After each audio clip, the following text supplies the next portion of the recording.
Bonjour et bienvenue donc dans votre nouvelle émission Jour de match, diffusée tous les lundis en collaboration avec Wanted Radio et C17 Info. Cette émission aura pour but de décrypter donc l'actualité sportive, tout sport confondu, mais avant tout ça, générique.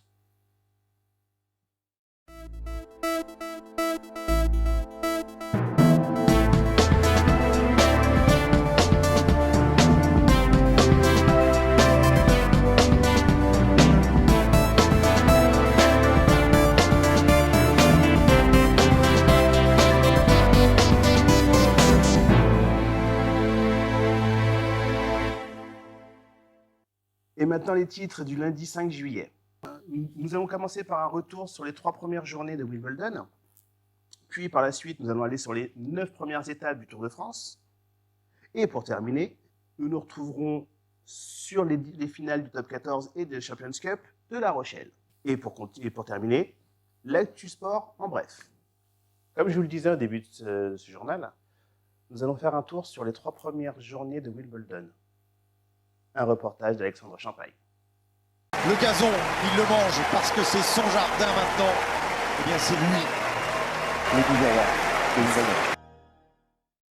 Wimbledon, le tournoi britannique dont tout le monde parle qui ne nous laisse pas sans surprise. La première, la voici, la défaite de Stefano Tsitsipas, pourtant finaliste à Roland-Garros, en 3-7 à rien. La grosse surprise de ce début de Wimbledon 2021, et oui, les biceps sont là et ils étaient chauds pour ce match. Un tournoi sans merci à ascenseur émotionnel. Pour Serena Williams, il est déjà très bas. Après à peine 6 jeux disputés face à Alexandra Sasnovich, contrainte à l'abandon. Un appui mal contrôlé qui vient signer la fin de l'épopée de la princesse du gazon britannique. Une victoire en Grand Chelem, mais elle ne peut pas aller plus loin. Le central est le théâtre de grands drames. Des terrains mal entretenus qui font polémique et laissent un autre soldat à terre. Sorry, brother. Le géant australien Kyrgios est contraint d'abandonner après seulement 4 jeux.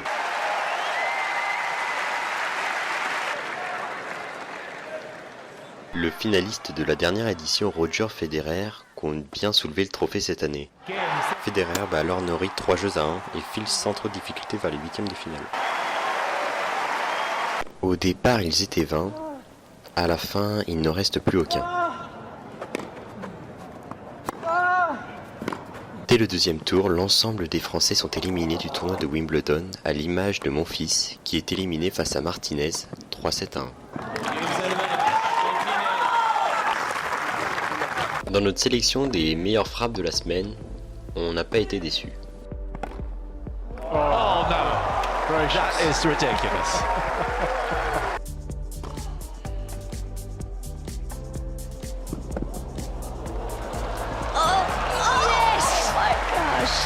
Un coup droit venu d'ailleurs, signé Kyrgios. Oh, that is brilliant from Kyrgios. Célébré à la LeBron James.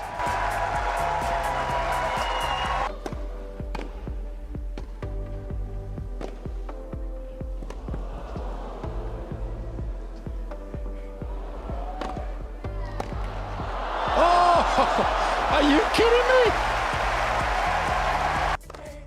me? Ou encore ce passing shot imparable.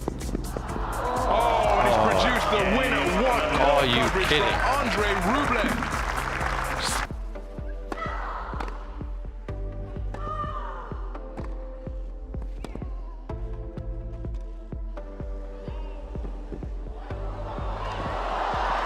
She's made it!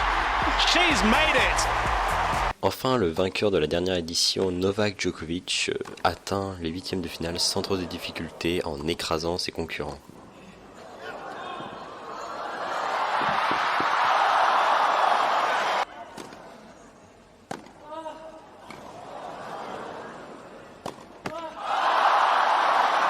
On le retrouva alors contre le 17e mondial Garin, puis Rublev avec Kajanov contre Korda, Shapovalov le Canadien contre Battista Argu, puis Berrettini contre Ivashka, Auger Alia contre l'Allemand Zverev, Federer Sonego et enfin Medvedev le 2e mondial. On enchaîne avec le Tour de France, avec un résumé Très bref, un reportage d'Antonin Schwann et de Théodore Froment.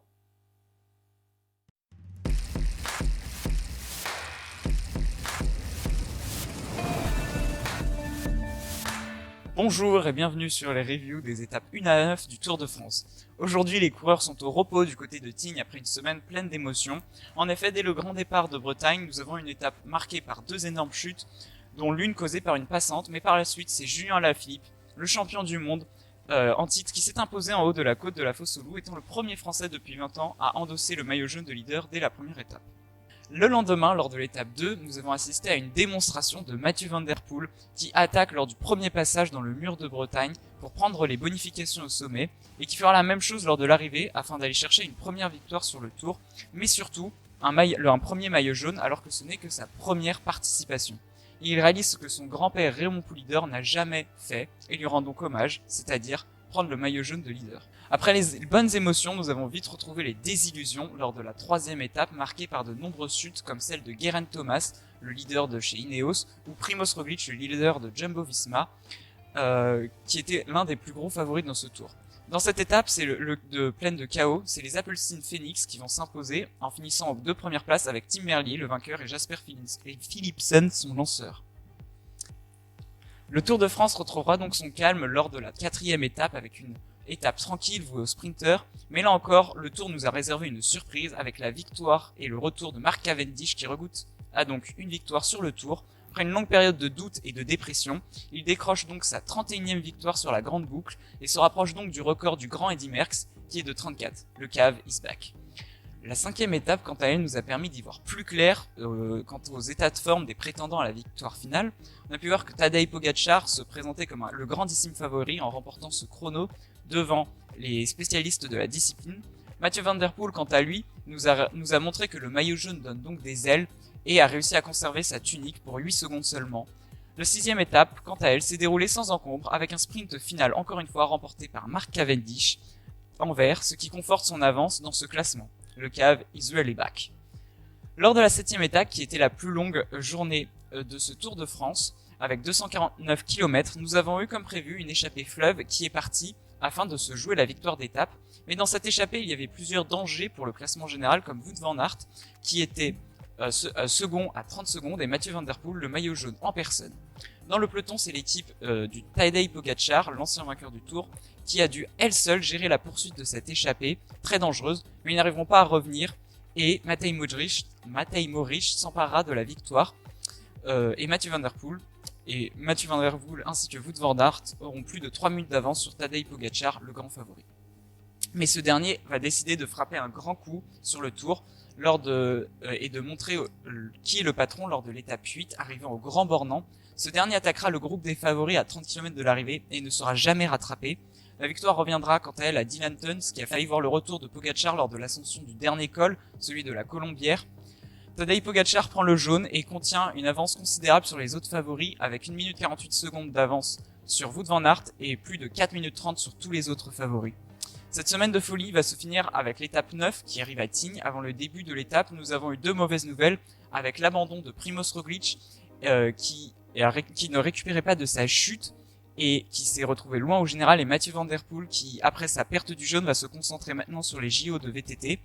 Mais les coureurs ont connu des conditions météo épouvantables avec de la pluie et un grand froid. On a une bataille pour le maillot à pois avec les 50 points distribués sur les différents cols et c'est Nairo Quintana qui s'en est donc emparé à la fin de cette étape. La victoire quant à elle est revenue à Ben O'Connor qui en plus a fait une grande remontée dans le classement général. Tadej Pogačar a attaqué dans le final pour agrandir son avance sur ses rivaux qui eux ne se battent maintenant plus que pour une place sur le podium. Donc après ces 9 jours de course, nous allons pouvoir faire le bilan au niveau des différents classements. Tout d'abord pour le jaune et le blanc, c'est Pogačar le leader et il n'a pas de rivaux à son niveau pour le battre. Vous pouvez donc par la suite constater le top 10 à l'écran, ici, qui va s'afficher. Pour ce qui s'agit du maillot vert, c'est Mark Cavendish qui l'a, mais son avance n'est pas très grande, et il n'a que 38 points d'avance sur Michael Matthews, ainsi que pour le maillot à pois, c'est la même chose, Nairo Quintana n'a pas beaucoup d'avance, avec seulement 8 points de plus que Michael Woods, le second dans ce classement. On continue avec un récit donc, des finales de top 14 de La Rochelle, un reportage d'Antonin Schwann.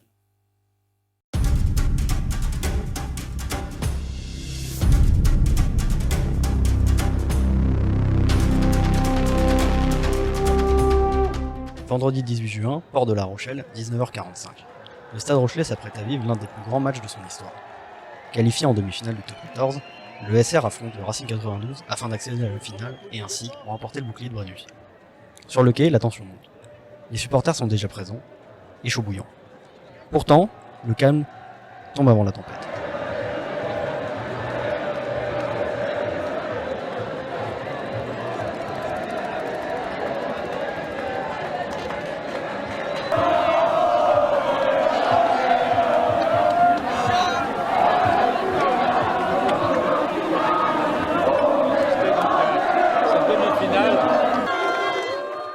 À 22h, l'info tombe, La Rochelle est qualifiée en finale du top 14. Elle affrontera Toulouse pour la deuxième fois de l'année au Stade de France.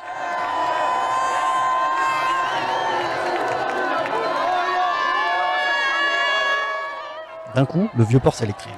Les supporters font la fête. Fumigène, percussions et danse sur le secteur. Le port vibre au cri des supporters. Ici, c'est La Rochelle, peut-on entendre.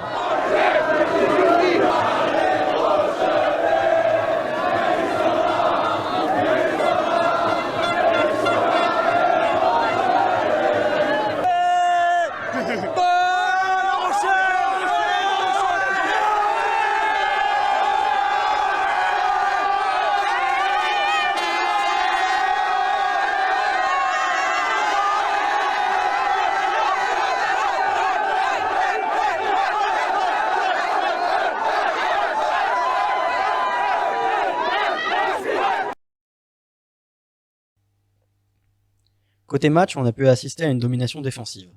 Les Rochelais ont pourtant affronté l'un des plus grands clubs français. Au début du match, c'est pourtant le Racing qui ouvre le score à la 8e minute avec une pénalité de Maxime Macheno. La Rochelle égalise 3-3, puis remonte à 6-3 et 14-6 à la 30e minute au travers d'un essai d'Arthur Retière. Les joueurs jaunes et noirs sont déterminés.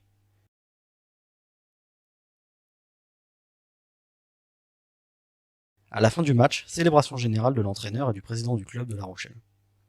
Elle accède pour la première fois de son histoire à la finale du bouclier de Brennus, 19-6 face au Racing. Vincent Merlingue est ému, il s'exprime quelques instants après au micro d'Infosport. L'émotion qui vous envahit, c'est quand même une saison qui restera quoi qu'il en soit exceptionnelle avec ces deux finales. C'est une saison extraordinaire, franchement. C'est une saison extraordinaire, oui, 2 finales. J'espère que la deuxième, on va la gagner. Mais c'est des émotions extrêmement fortes, extrêmement fortes. Là, ça y est, la pression est descendue un peu, mais c'est à pleurer de joie, quoi. C'est à pleurer de joie, des matchs comme ça, c'est que du bonheur, que du bonheur.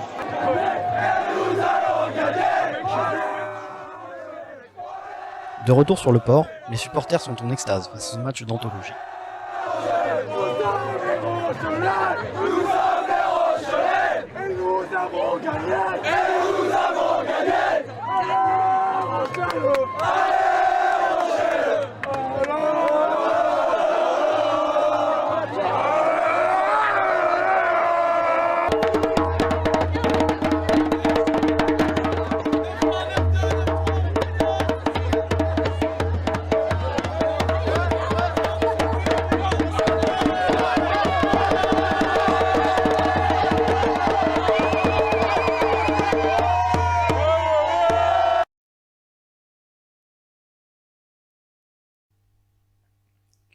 Vendredi 25 juin, une semaine après, le vieux port de La Rochelle est rempli et déterminé.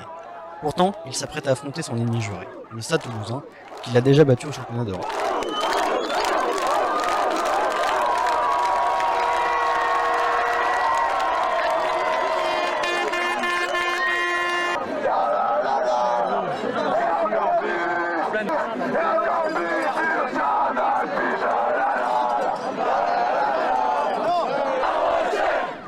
L'ambiance y est bonne, malgré la présence de quelques supporters toulousains.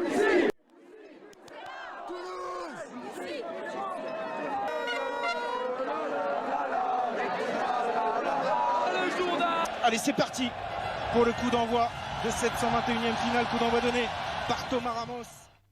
À 21h, c'est le Stade Toulousain qui lance le match et qui marque le premier point. Thomas Ramos ouvre le score à la 2e minute avec une pénalité.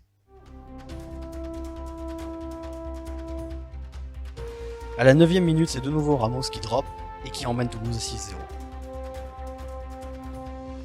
Les Rochelais sont tétanisés, Ramos en remet une couche à la 34e minute.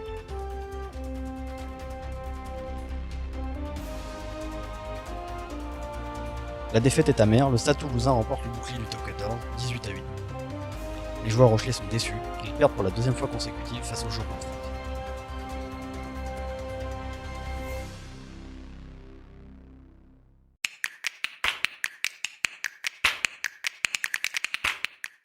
Formule 1.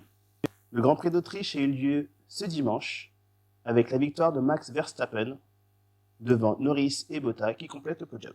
Info tennis. Federer déclare vouloir participer aux Jeux Olympiques, à savoir que c'est la seule compétition qu'il n'a jamais gagnée en individuel. Football. Retour sur les demi-finales de l'Euro 2020.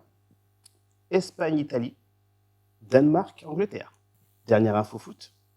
André Silva, l'attaquant portugais, signe en Allemagne dans le club de Leipzig. Dernière info. Les Girondins de Bordeaux sont relégués administrativement. C'était tout pour les infos sport aujourd'hui. Nous nous retrouvons lundi prochain dans Jour de match. A plus.